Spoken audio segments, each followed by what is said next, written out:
Naglabas na po ng opisyal na pahayag ang security agency ng Forbes Wood Condominium kung saan nabugbog ang aktor na si Bong Navarro. Ayon sa Mega4 Security Services Incorporated, ang CCTV footage, logbook at iba pang dokumento na hinihingi sa kanila ng NBI at pulisya ay pag-aari ng Forbes Wood, kaya hindi raw nila ito maaring i-release nang walang pahintulot mula sa kanilang kliyente.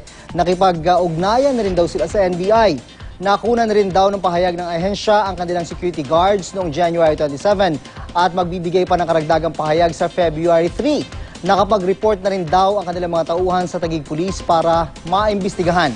Iginit din ng Mega Force na meron silang standard security procedures sa mga kasong katulad ng kay Navarro. Pero sa pagkakataon na yon, mismong ang condo occupant na si Cornejo na mismo nagbigay ng impormasyon at utos na siyang pinaniniwalaan ng mga gwardya na lehitimo.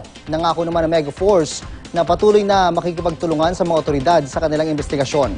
Samantala, nakakalat sa NAIA counter ng Bureau of Immigration ang mga larawan ni Cornejo, Cedric Lee at Bernice Lee. Kasunod ito ng inilabas na lookout bulletin order ng Bureau of Immigration laban sa kanila.